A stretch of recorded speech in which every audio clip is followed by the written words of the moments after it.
Historia de legados condenados. 5 de octubre de 2017, jueves por la tarde en Nueva York. El New York Times publica un artículo en su portada digital que hará temblar los cimientos de Hollywood para siempre. El titular es simple pero devastador. Harvey Weinstein paid off sexual harassment accusers for decades. Escrito por las periodistas Jodi Kantor y Megan Twohey. Después de meses de investigación exhaustiva rastreando víctimas, documentos legales, acuerdos de confidencialidad y pagos secretos que revelan un patrón de abuso sexual sistemático que se extendió durante más de 30 años. El artículo documenta meticulosamente cómo Harvey Weinstein, uno de los productores de cine más poderosos e influyentes de Hollywood, el hombre que había ganado 81 premios Oscar para sus películas, el hombre que había descubierto y lanzado las carreras de innumerables actrices famosas, el hombre que era considerado prácticamente intocable en la industria del entretenimiento, había usado ese poder absoluto para acosar sexualmente, agredir y violar a docenas de mujeres durante décadas, mientras compraba su silencio con acuerdos millonarios de no divulgación, y amenazaba con destruir completamente las carreras de cualquiera que se atrevieran a hablar públicamente sobre sus abusos. En cuestión de horas después de la publicación del artículo, Hollywood entra en shock absoluto, porque todos en la industria sabían algo, habían escuchado rumores, habían visto comportamientos inapropiados, pero nadie había hablado públicamente porque Weinstein era demasiado poderoso, tenía demasiadas conexiones y podía destruir carreras con una sola llamada telefónica. 5 días después, el 10 de octubre de 2017, el periodista Ronan Farrow publica una investigación aún más devastadora en The New Yorker, con testimonios detallados de más víctimas, con grabaciones de audio de Weinstein admitiendo comportamiento inapropiado y con un patrón claro de depredación sexual sistemática. El mundo del entretenimiento explota completamente. Las acusaciones se multiplican exponencialmente día tras día. Docenas y eventualmente más de 80 mujeres se presentan públicamente acusando a Weinstein de acoso, agresión o violación. Y en menos de 2 semanas, Weinstein es expulsado de su propia compañía,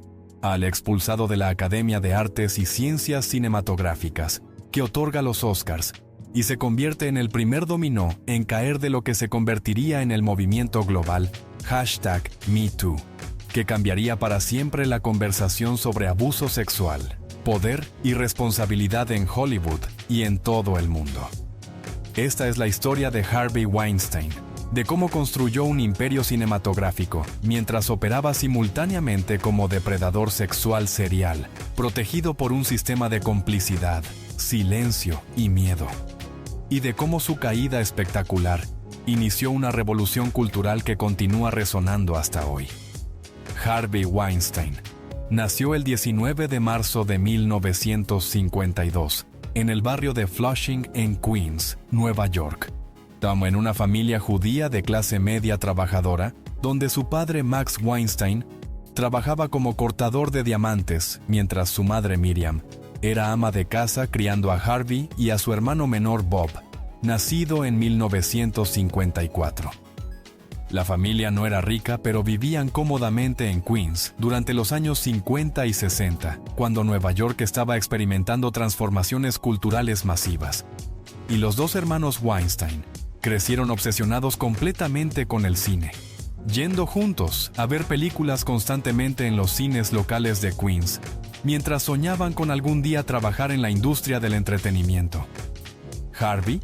asistió a la Universidad Estatal de Nueva York, en Buffalo, donde se graduó en 1973 sin ninguna distinción particular académica. Pero durante sus años universitarios junto con su hermano Bob, comenzó a organizar proyecciones de películas independientes y conciertos de rock en Buffalo, ganando experiencia en promoción de entretenimiento y descubriendo que tenía talento natural para los negocios del espectáculo. Después de graduarse, los hermanos Weinstein fundaron una pequeña compañía de promoción de conciertos llamada Harvey y Corky Productions, que operaba principalmente en el área de Buffalo, organizando conciertos de bandas de rock emergentes.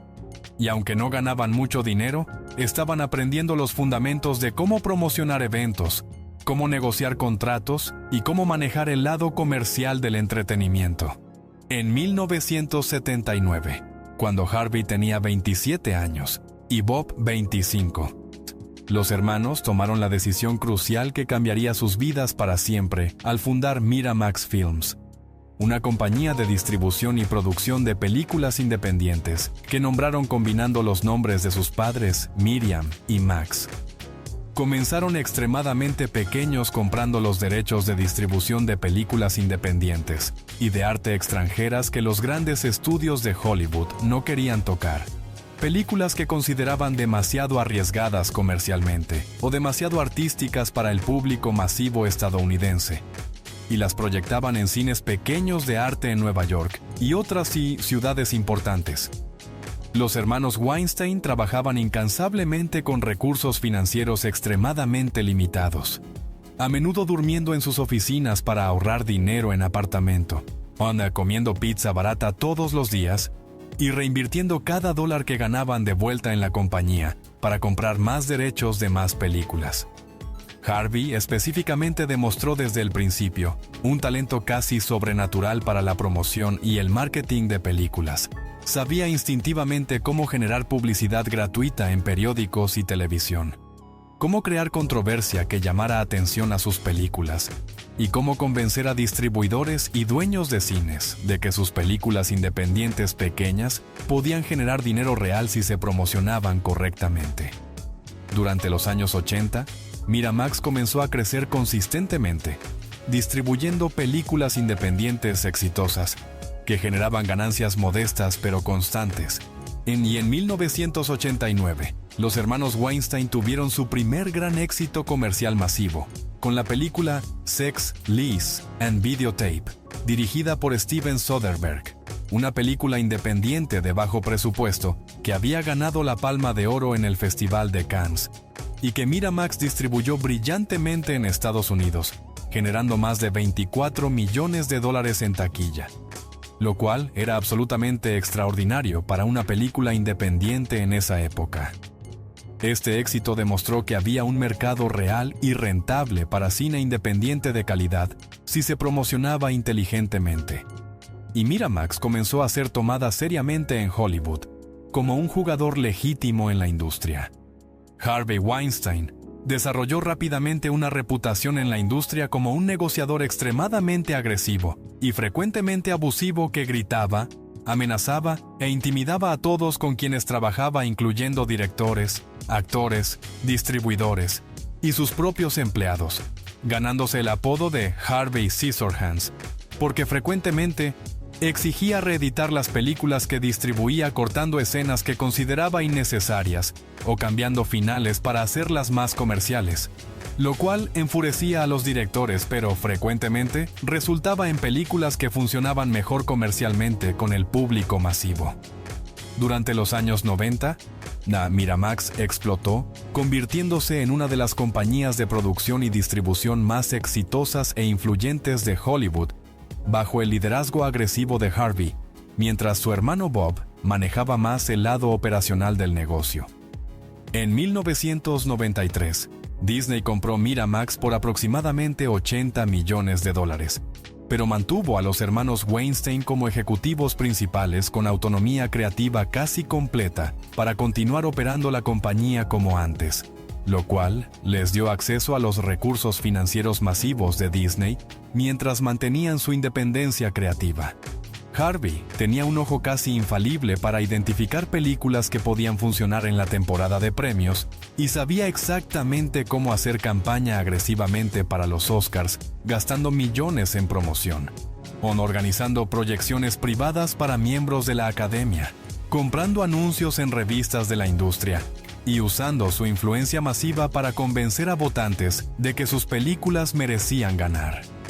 Las películas de Miramax dominaron completamente los Oscars durante los 90 y principios de los 2000, ganando premio tras premio año tras año. The Crying Game, en 1992.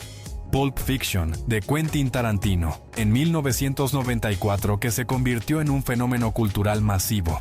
The English Patient, en 1996, que ganó 9 Oscars, incluyendo Mejor Película. Good Will Hunting, en 1997, que lanzó las carreras de Matt Damon y Ben Affleck. A Shakespeare in Love, en 1998, que ganó 7 Oscars, incluyendo Mejor Película, en una de las campañas más agresivas en la historia de los Oscars, derrotando a Saving Private Ryan, de Spielberg, en una victoria que muchos consideraron injusta. Chicago, en 2002, que ganó 6 Oscars, y muchas otras. Para principios de los 2000, Harvey Weinstein era sin exageración uno de los hombres más poderosos de toda la industria del entretenimiento en Hollywood y globalmente había producido o distribuido películas que habían ganado colectivamente 81 premios Oscar a lo largo de las décadas.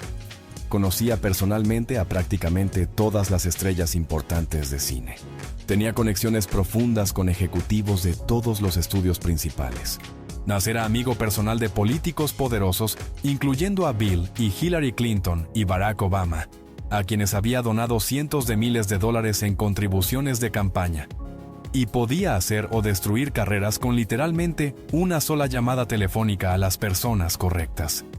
Actores y directores temían trabajar con él por su temperamento explosivo y su abuso verbal constante, pero también querían desesperadamente trabajar con él, porque una película de Miramax significaba posibilidad real de ganar un Oscar y de alcanzar fama internacional. Así que toleraban su comportamiento abusivo porque el premio potencial valía el costo.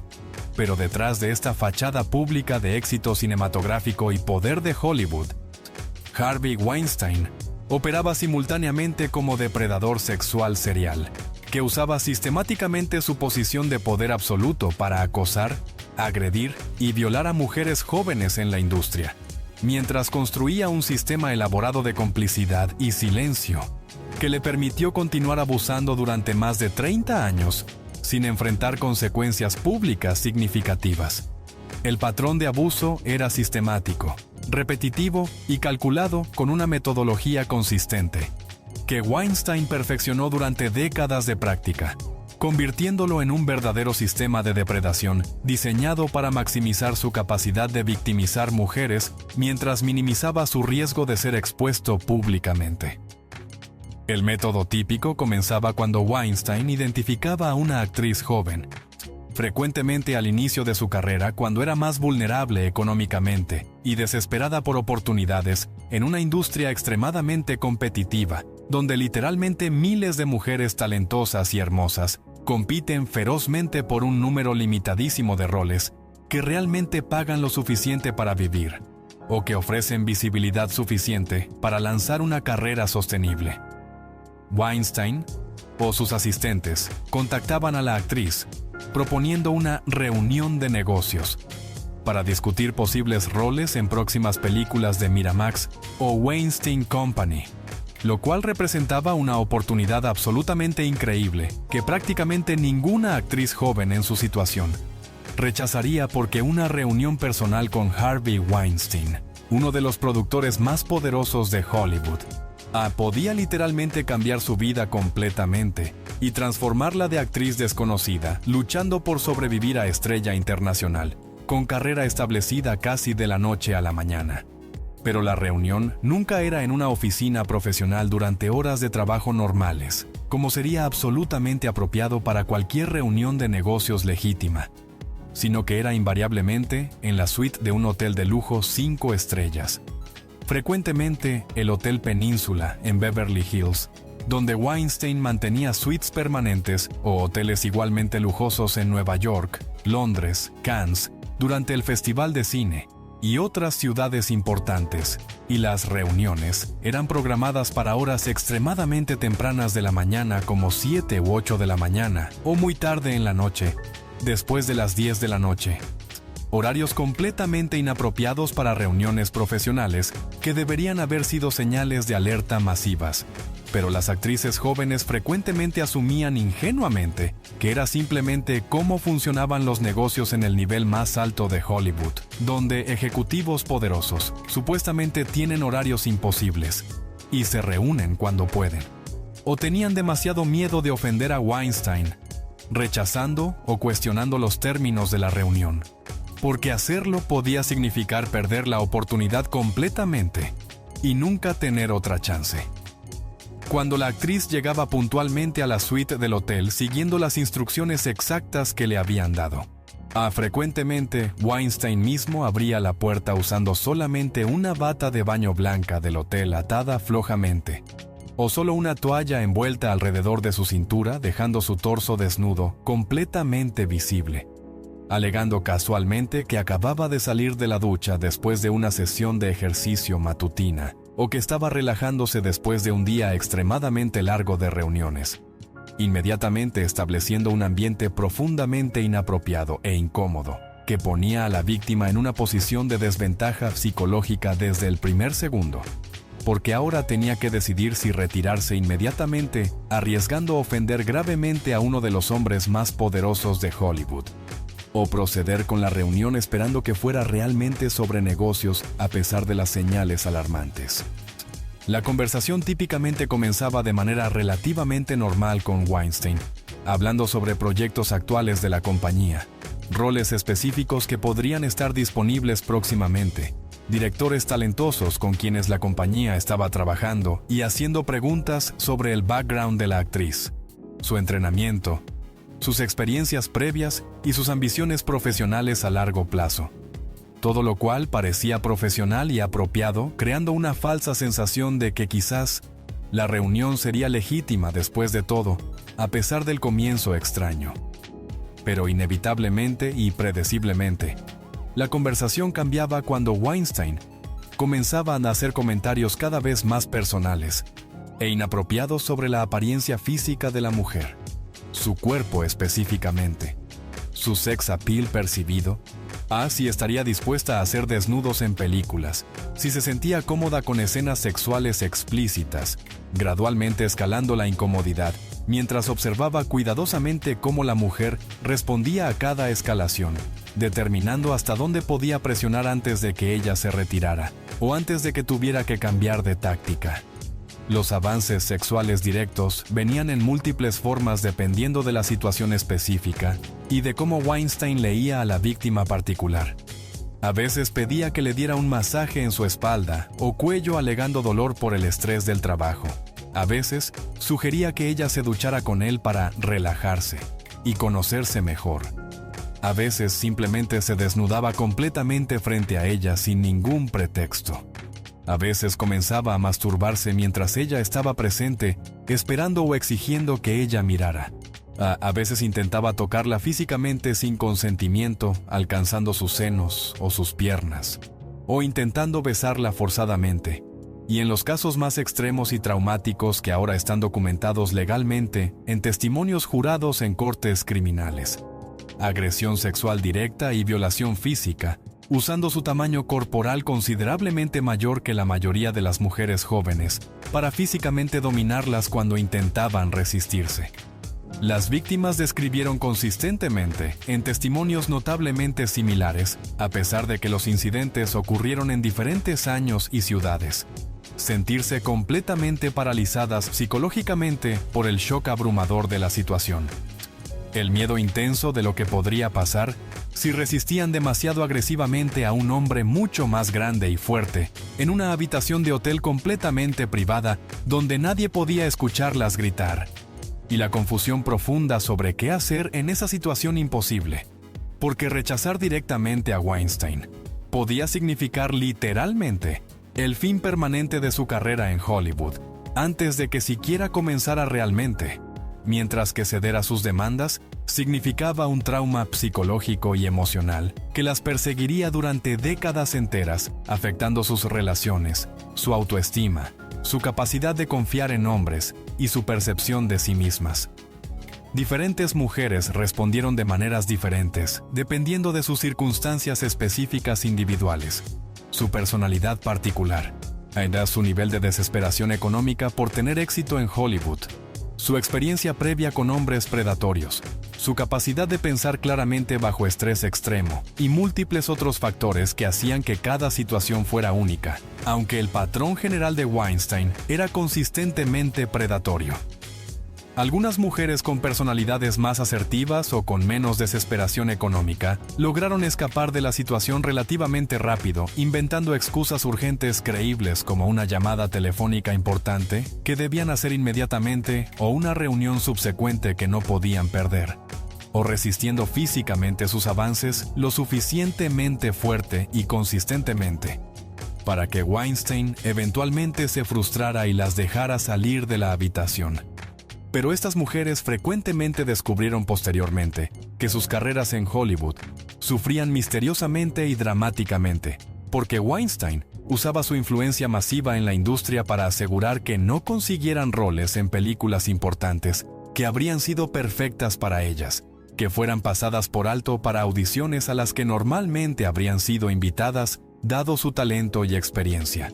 o que fueran incluidas informalmente en listas negras no oficiales que circulaban secretamente entre productores, codirectores y agentes de casting, advirtiendo que eran difíciles de trabajar o no profesionales, sin mencionar la verdadera razón que era que habían rechazado los avances sexuales de Harvey Weinstein, y por lo tanto, debían ser castigadas y usadas como ejemplo para advertir a otras mujeres sobre las consecuencias de rechazarlo. Otras mujeres fueron agredidas sexualmente o violadas directamente sin ninguna ambigüedad legal, porque Weinstein usó su tamaño físico, su posición de poder y el aislamiento de la situación en una habitación de hotel privada para forzarlas físicamente a actos sexuales contra su voluntad explícita, mientras ellas lloraban, le suplicaban que parara o se congelaban completamente en respuesta traumática que es extremadamente común en víctimas de agresión sexual según toda la investigación psicológica sobre trauma.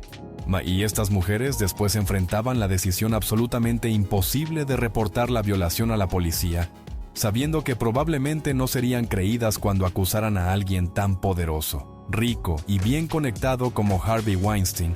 que podía contratar los mejores abogados criminalistas del país para destruir su credibilidad públicamente. Y que incluso si eran creídas inicialmente, el caso probablemente no procedería a juicio, porque fiscales frecuentemente rechazan casos de agresión sexual que dependen principalmente de testimonio de la víctima contra la palabra del acusado, sin evidencia física contundente, especialmente cuando el acusado es extremadamente rico y puede montar una defensa legal masiva, o permanecer en silencio guardando el trauma privadamente y tratando de continuar con sus vidas y carreras, cargando el peso emocional y psicológico devastador de haber sido violadas mientras Weinstein continuaba abusando de más y más mujeres año tras año, sabiendo que su silencio forzado estaba permitiendo directamente que él victimizara a otras. Y en muchos casos, Weinstein o sus abogados contactaban a las víctimas después del abuso, ofreciendo acuerdos financieros de $100,000, $200,000 o incluso $1 millón, a cambio de firmar acuerdos de no divulgación legalmente vinculantes que las prohibían permanentemente de hablar públicamente sobre lo que Weinstein les había hecho, bajo amenaza de demandas masivas que las arruinarían financieramente si violaban el acuerdo. El sistema de complicidad alrededor de Weinstein era extenso e involucraba a múltiples personas en diferentes niveles de la organización que sabían o sospechaban lo que estaba pasando, pero que activamente ayudaban a facilitarlo o al menos miraban hacia otro lado porque sus propias carreras y empleos dependían de mantener a Weinstein feliz. Asistentes personales de Weinstein, incluyendo específicamente algunas mujeres jóvenes que trabajaban directamente para él, eran frecuentemente cómplices involuntarias o semiconscientes, organizando estas reuniones de negocios, en hoteles, reservando las suites, acompañando a las actrices hasta la puerta de la habitación, y luego retirándose sabiendo perfectamente, o al menos sospechando fuertemente qué iba a pasar una vez que la puerta se cerrara. A ejecutivos de Miramax y posteriormente de Weinstein Company, sabían sobre los acuerdos de confidencialidad y sobre las quejas de comportamiento inapropiado, pero conscientemente decidieron no investigar seriamente o tomar acción disciplinaria porque Weinstein era la estrella de la compañía, el generador principal de ingresos y premios, y despedirlo o limitarlo significaría potencialmente destruir el negocio completo. Abogados contratados por Weinstein y su compañía trabajaban activamente para silenciar víctimas negociando acuerdos, amenazando con demandas si hablaban públicamente e investigando antecedentes de acusadoras buscando cualquier información que pudiera usarse para desacreditar su credibilidad si decidían presentarse públicamente. Incluso había reportes de que Weinstein contrató empresas de inteligencia privada incluyendo exagentes del Mossad israelí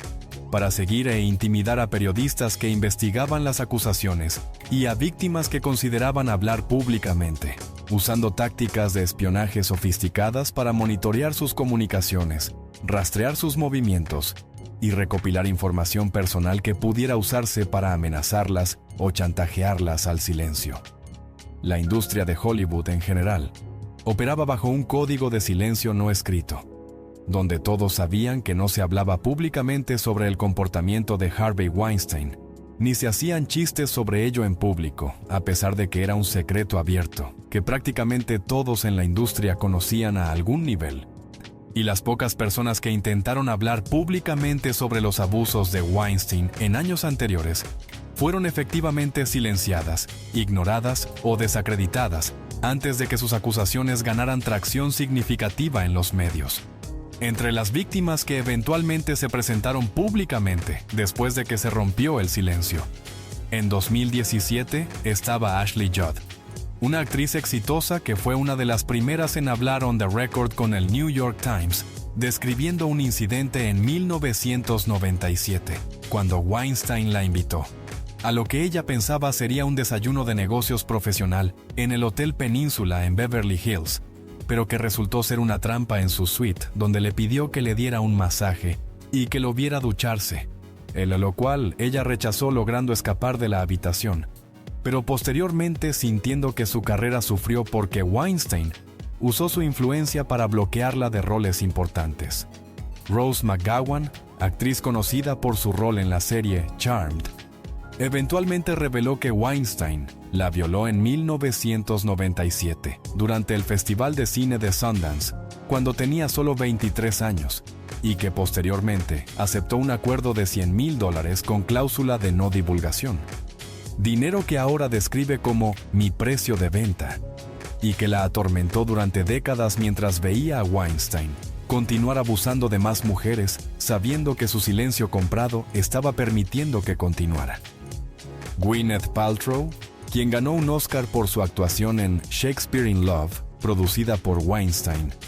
reveló que cuando tenía solo 22 años al inicio de su carrera, Weinstein la acosó sexualmente en una suite de hotel, haciendo avances inapropiados que ella rechazó.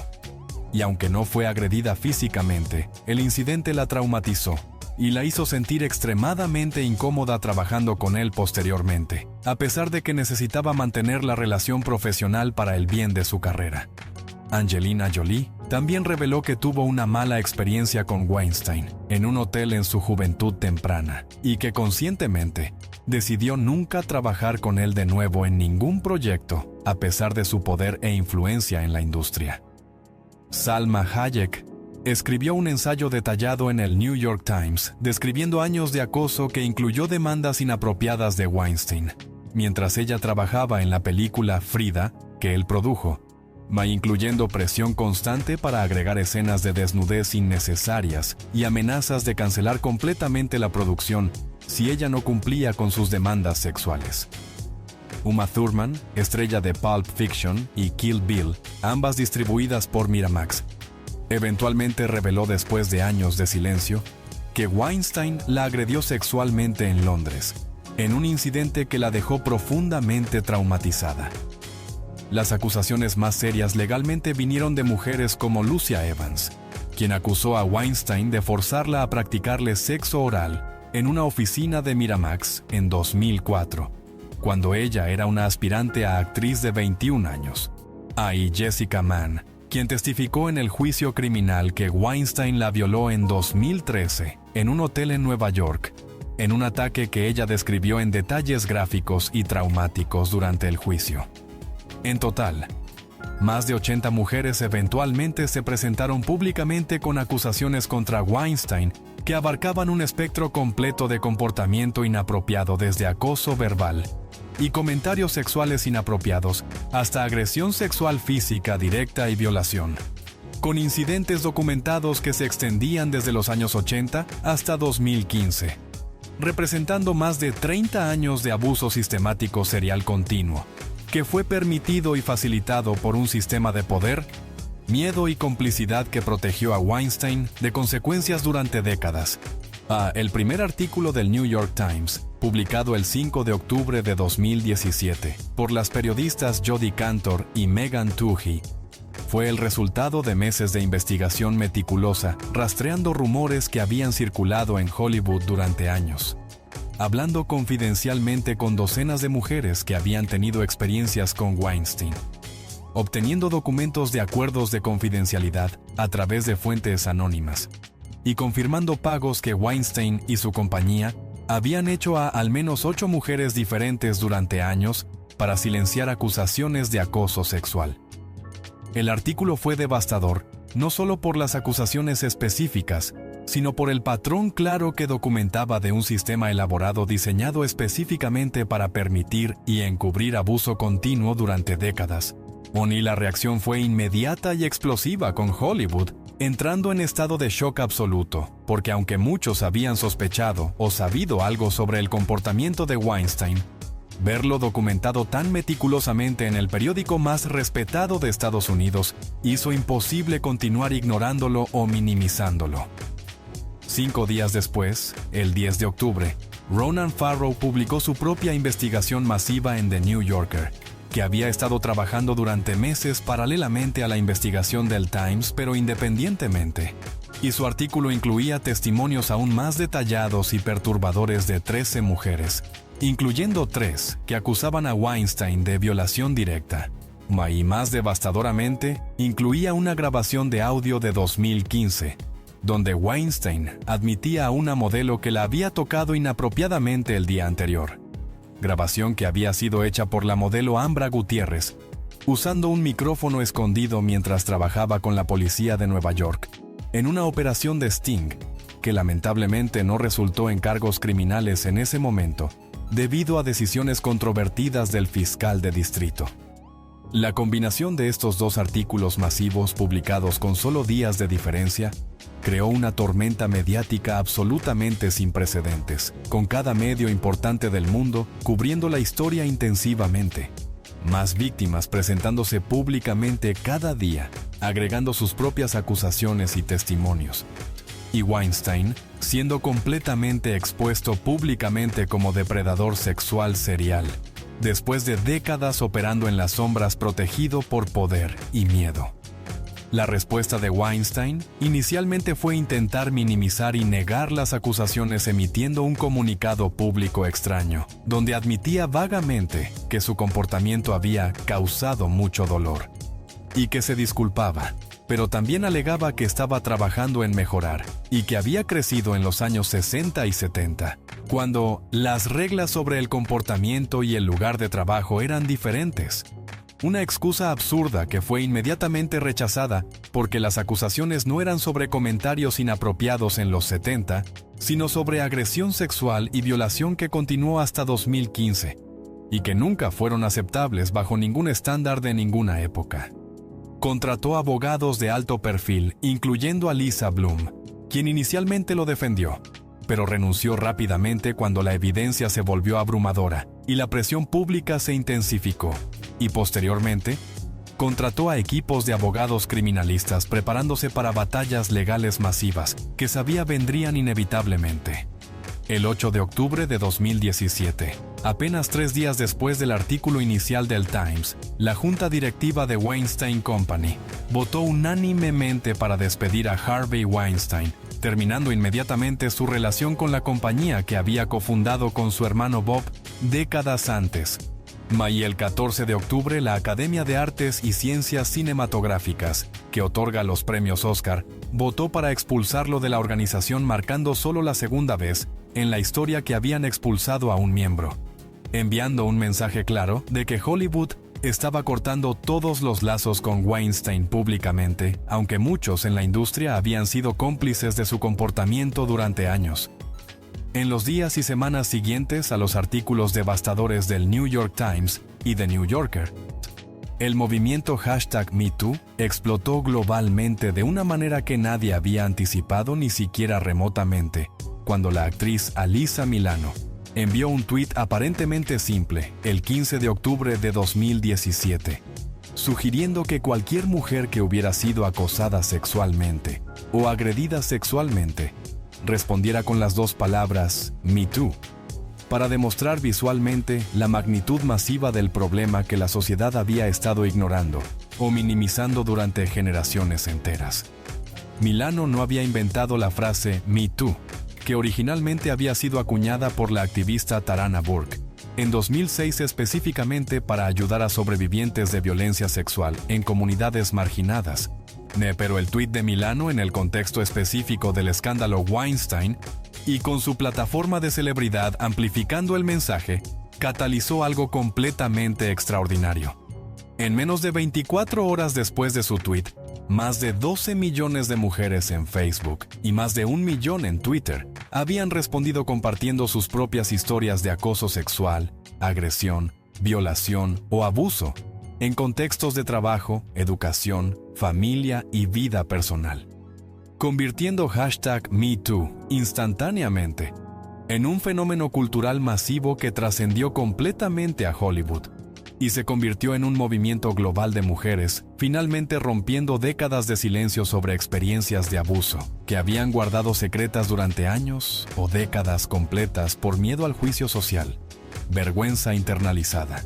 No porque correctamente anticipaban que nadie las creería si acusaban a hombres poderosos o respetados en sus comunidades. El movimiento rápidamente se expandió mucho más allá de Weinstein, específicamente derribando a hombres poderosos en prácticamente todas las industrias imaginables que habían usado sus posiciones de autoridad, poder económico o influencia social para abusar sexualmente de mujeres y ocasionalmente de hombres jóvenes durante años o décadas. Mientras sistemas de complicidad institucional, miedo a represalias profesionales y normas culturales de silencio los protegían de consecuencias. En el entretenimiento más allá de Weinstein, el comediante Bill Cosby, quien había sido acusado por docenas de mujeres durante años sin enfrentar consecuencias reales, fue finalmente arrestado, juzgado y condenado criminalmente en 2018 por agresión sexual agravada, recibiendo una sentencia de 3 a 10 años en prisión estatal de Pensilvania, aunque fue controvertidamente liberado en 2021, cuando una corte de apelaciones anuló su condena por razones técnicas relacionadas con un acuerdo previo con fiscales. Pero su reputación como America's Dad había sido destruida completamente y permanentemente. El cantante de R&B Kelly, quien había enfrentado acusaciones de abuso sexual de menores durante décadas sin consecuencias significativas gracias a su fama y riqueza, finalmente fue investigado seriamente después del documental Surviving R. Kelly, que se estrenó en 2019, presentando testimonios devastadores de múltiples víctimas, resultando en su arresto y juicio y condena en 2021 por crímenes sexuales contra menores y tráfico sexual, recibiendo una sentencia de 30 años de prisión federal. El actor Kevin Spacey, quien había sido una de las estrellas más respetadas de Hollywood, con 2 premios Oscar y protagonizando la exitosa serie House of Cards, vio su carrera destruida literalmente de la noche a la mañana, cuando el actor Anthony Rapp lo acusó públicamente de haberlo agredido sexualmente, cuando Rapp tenía solo 14 años. Lo cual provocó que más de una docena de otros hombres se presentaran con acusaciones similares de comportamiento sexual inapropiado o depredador,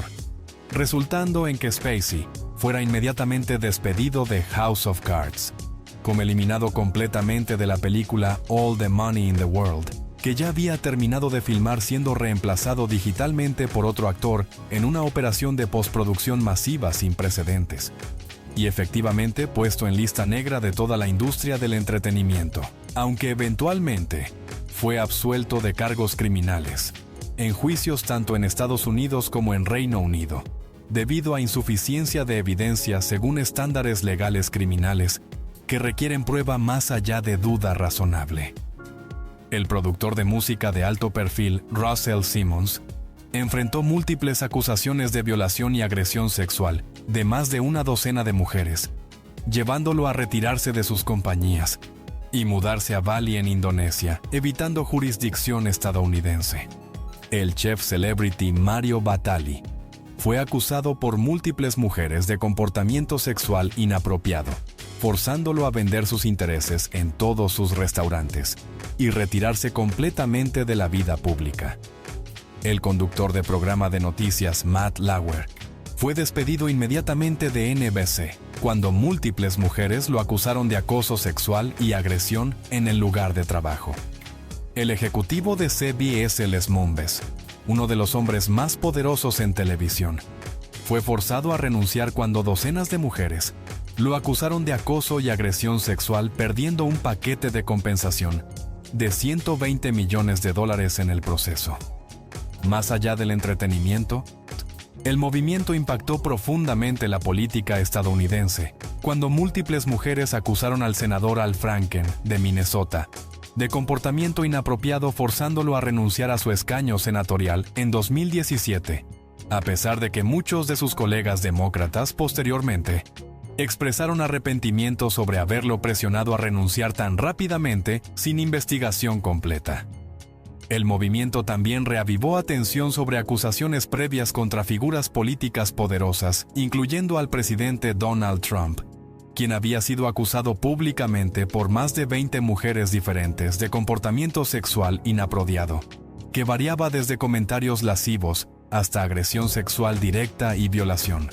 Aunque Trump negó todas las acusaciones y nunca enfrentó consecuencias políticas significativas de sus partidarios, a pesar de la evidencia extensa, incluyendo sus propios comentarios grabados en el infame video Access Hollywood, donde se jactaba de agarrar mujeres sexualmente sin consentimiento, porque cuando eres una estrella te dejan hacerlo.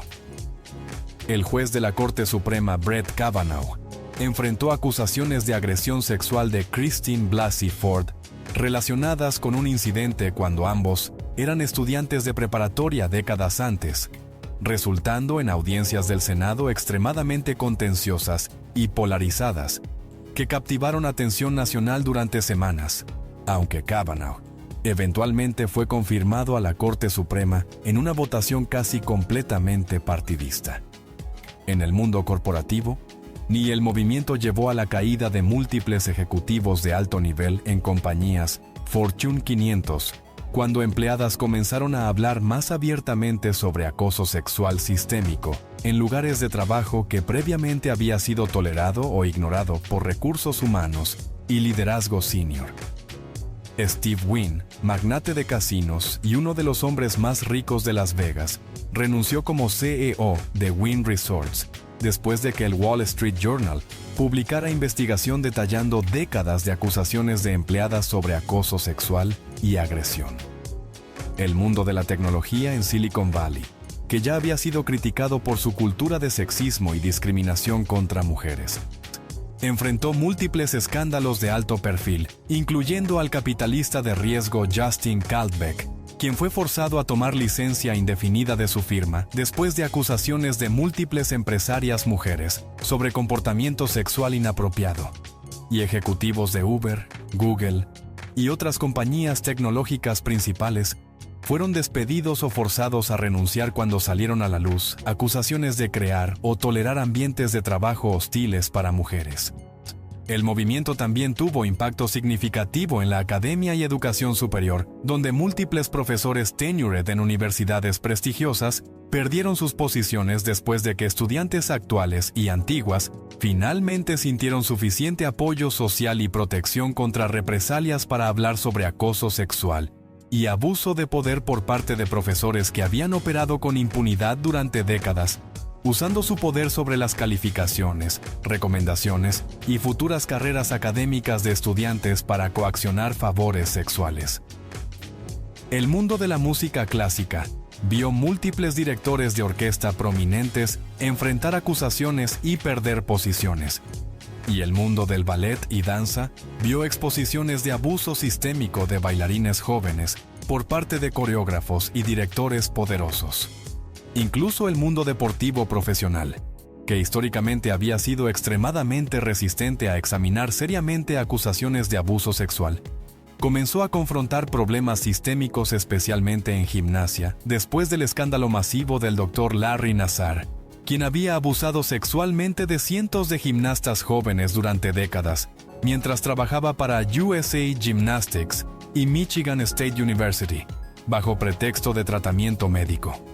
eventualmente recibiendo sentencia efectiva de cadena perpetua, después de que más de 150 víctimas dieron testimonios devastadores sobre el abuso que habían sufrido y cómo las instituciones responsables habían ignorado sistemáticamente sus reportes durante años. El impacto cultural más amplio de #MeToo fue absolutamente masivo y multifacético, cambiando fundamentalmente conversaciones sobre consentimiento sexual, dinámicas de poder en relaciones profesionales y personales, responsabilidad de instituciones para proteger empleados y estudiantes vulnerables de abuso, y creando presión social significativa sobre compañías, universidades, organizaciones y gobiernos para implementar políticas más fuertes contra acoso sexual, y crear mecanismos más efectivos para que víctimas reporten abusos sin miedo a represalias profesionales o sociales. Innumerables organizaciones implementaron o revisaron sus políticas sobre acoso sexual. Crearon o fortalecieron departamentos de recursos humanos dedicados a investigar quejas,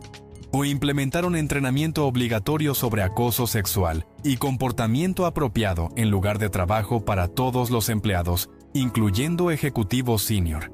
y establecieron canales confidenciales para reportar abuso que supuestamente protegían a denunciantes de represalias. Aunque la efectividad de estas medidas varía enormemente entre organizaciones y muchas críticas legítimas apuntan a que frecuentemente estas políticas son performativas diseñadas más para proteger a la organización de responsabilidad legal que para realmente proteger a empleados vulnerables de abuso. Para Weinstein, personalmente, las consecuencias llegaron rápida y devastadoramente en múltiples frentes, simultáneamente destruyendo completamente su vida profesional, su reputación pública, su fortuna financiera y eventualmente su libertad física.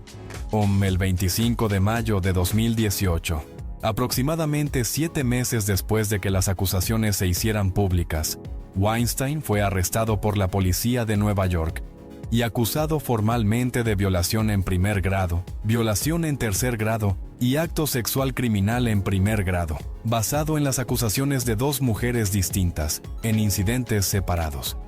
convirtiéndose en uno de los casos criminales de más alto perfil en la historia reciente de Estados Unidos. Fue liberado bajo fianza de $1 millón y se le ordenó usar un monitor electrónico en el tobillo mientras esperaba el juicio. Y durante los siguientes 18 meses, sus abogados pelearon agresivamente tratando de conseguir que los cargos fueran desestimados, argumentando varias tecnicidades legales, mientras Weinstein vivía en su mansión en Connecticut, prácticamente como prisionero bajo arresto domiciliario, con su reputación completamente destruida, su fortuna evaporándose en honorarios legales masivos, que alcanzaban millones de dólares mensuales, y enfrentando la realidad de que probablemente pasaría el resto de su vida en prisión si era condenado. El juicio criminal en Nueva York comenzó finalmente en enero de 2020, en la Corte Suprema de Manhattan, con cobertura mediática absolutamente masiva e intensiva de cada día del proceso, que duró semanas con testimonios devastadores de las víctimas, describiendo en detalle gráfico exactamente qué Weinstein les había hecho, mientras él se sentaba en la mesa de defensa, luciendo frágil y enfermo, apoyándose en un andador para caminar, lo cual muchos críticos vieron como teatro diseñado para generar simpatía del jurado, presentándose como un anciano débil, en lugar del depredador poderoso que había sido durante décadas.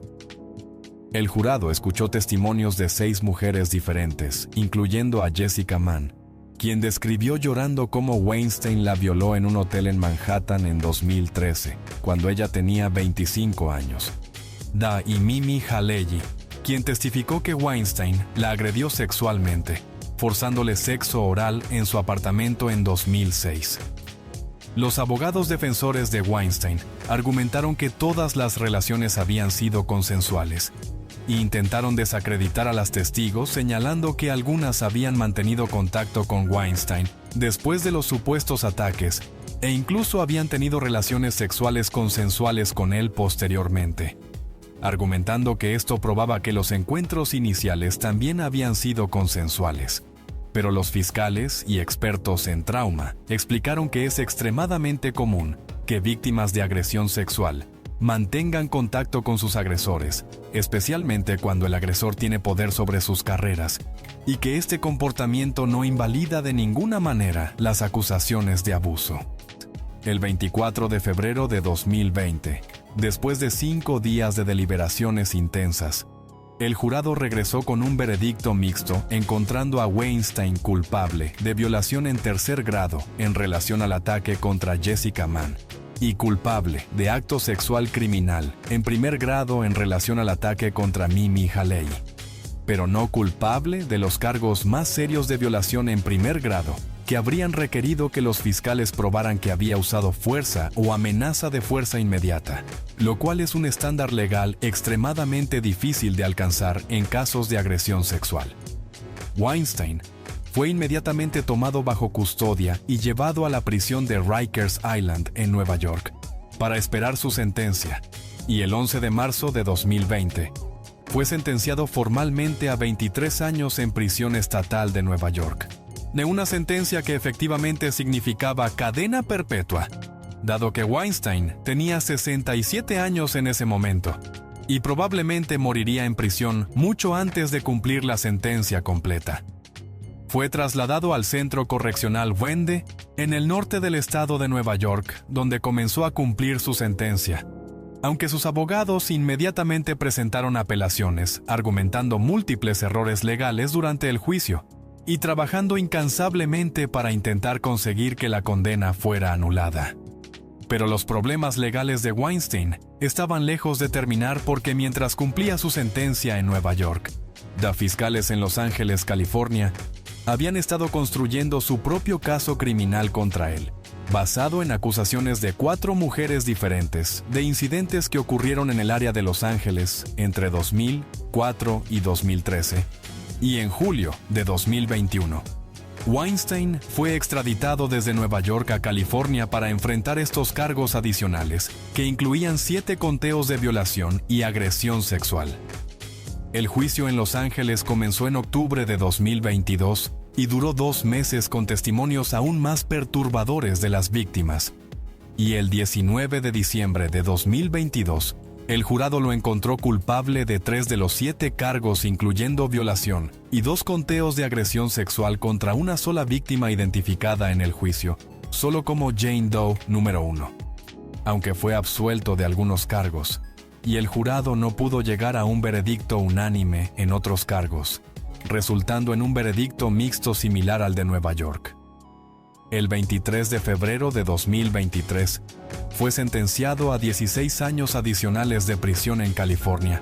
sentencia que correría consecutivamente después de su sentencia de Nueva York, significando un total combinado de 39 años en prisión, esencialmente garantizando que Weinstein, de 70 años en ese momento, morirá en prisión, sin ninguna posibilidad realista de libertad condicional o liberación temprana.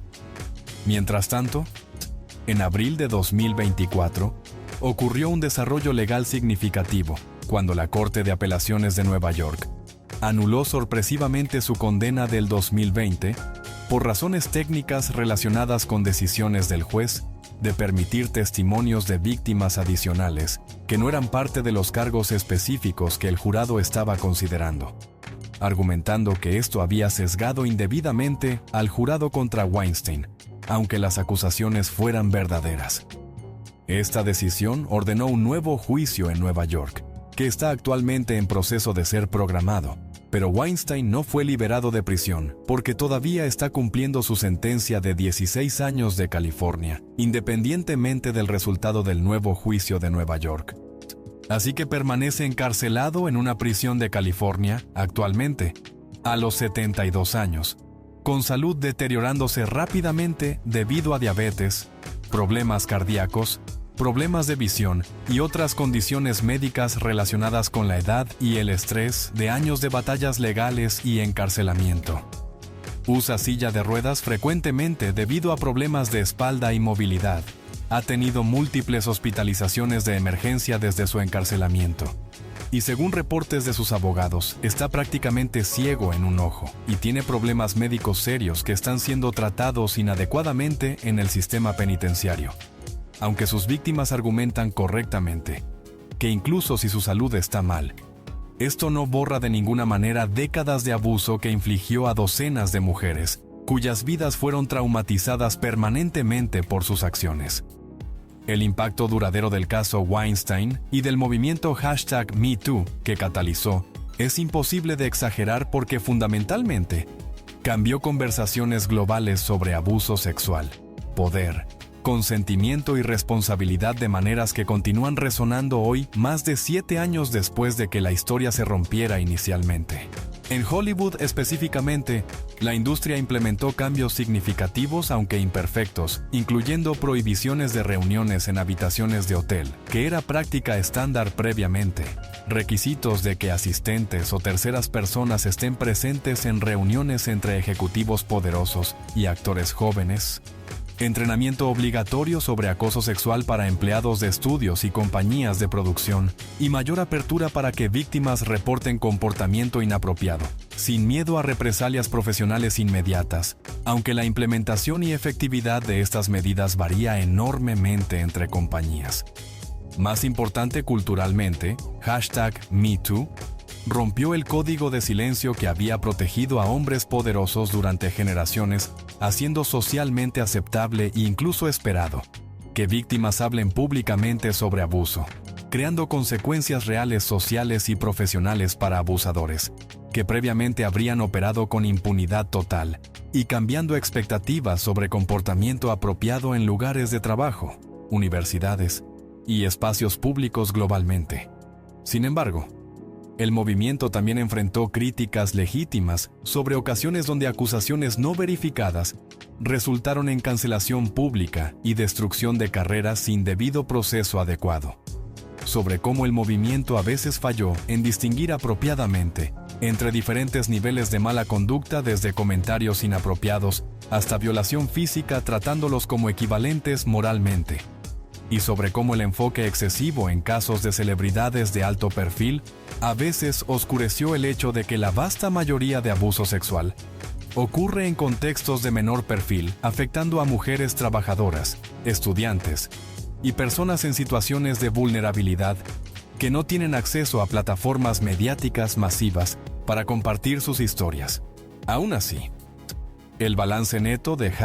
#MeToo ha sido indiscutiblemente positivo al finalmente crear espacio para que millones de mujeres hablen sobre experiencias de abuso que habían guardado en silencio durante años o décadas,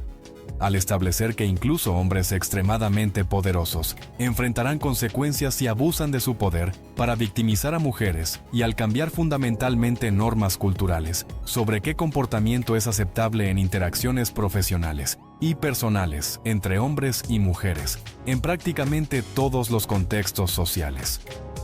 Para las víctimas de Weinstein específicamente, muchas han hablado públicamente sobre cómo finalmente poder contar sus historias y ser creídas después de años de silencio forzado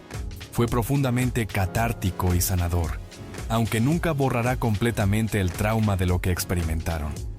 Y varias han usado sus plataformas para convertirse en activistas defendiendo cambios en leyes sobre acoso sexual, eliminación de cláusulas de arbitraje forzado en contratos de empleo que protegen a abusadores, y reformas en sistemas legales que históricamente han hecho extremadamente difícil para víctimas de agresión sexual conseguir justicia o incluso ser creídas cuando reportan abusos. El hecho de que Weinstein esté actualmente en prisión cumpliendo lo que efectivamente es una sentencia de por vida, representa una forma de justicia que habría sido completamente imposible antes del movimiento #MeToo, cuando su poder, conexiones y recursos financieros lo habrían protegido completamente de consecuencias criminales significativas, sin importar cuánta evidencia existiera contra él. La historia de Harvey Weinstein es fundamentalmente sobre cómo el poder extremo sin supervisión ni responsabilidad puede corromper completamente, permitiendo a individuos abusar de otros sistemáticamente durante décadas, mientras sistemas de complicidad, miedo y silencio protegen a los abusadores y abandonan a las víctimas. Es sobre cómo industrias enteras pueden conocer perfectamente sobre comportamiento depredador, pero elegir conscientemente mirar hacia otro lado, porque confrontarlo requeriría sacrificar ganancias, interrumpir relaciones profesionales lucrativas o admitir complicidad en permitir que el abuso continuara. Es sobre cómo víctimas frecuentemente no son creídas o son culpadas cuando finalmente encuentran el coraje de hablar contra agresores poderosos. Especialmente cuando esos agresores tienen recursos para contratar ejércitos de abogados, investigadores privados y expertos en relaciones públicas para desacreditar y destruir a cualquiera que los desafíe públicamente. Y es sobre cómo el cambio cultural real solo ocurre cuando suficientes personas finalmente deciden que ya no tolerarán el status quo y están dispuestas a arriesgar sus propias carreras, seguridad y bienestar para hablar verdad al poder, incluso cuando ese poder ha parecido completamente intocable durante generaciones. Harvey Weinstein construyó un imperio cinematográfico legítimo durante décadas, produciendo y distribuyendo algunas de las mejores películas en la historia del cine moderno, ganando 81 premios Oscar, lanzando carreras de actores talentosos y directores visionarios, y contribuyendo genuinamente al arte del cine de maneras que serán recordadas durante generaciones futuras. Pero simultáneamente, operó como depredador sexual serial, que victimizó a más de 80 mujeres durante más de 30 años, usando el mismo poder e influencia que había construido legítimamente a través de su talento cinematográfico, para facilitar y encubrir abuso sistemático que destruyó vidas y carreras de innumerables mujeres jóvenes, cuyo único crimen fue querer trabajar en la industria del cine. No hay manera de separar estas dos realidades o de celebrar sus logros cinematográficos sin simultáneamente reconocer el daño masivo que causó, y ese será su legado permanente. No solo como productor exitoso que ayudó a crear arte importante, sino como el hombre cuya exposición pública como abusador serial finalmente rompió décadas de silencio sobre abuso sexual en Hollywood y catalizó un movimiento global que continúa cambiando conversaciones sobre poder, abuso y responsabilidad en prácticamente todos los aspectos de la sociedad moderna. Ahora cumple lo que efectivamente es una sentencia de por vida en prisión a los 72 años, con salud deteriorándose, habiendo perdido absolutamente todo el poder, influencia, riqueza y respeto que había acumulado durante décadas.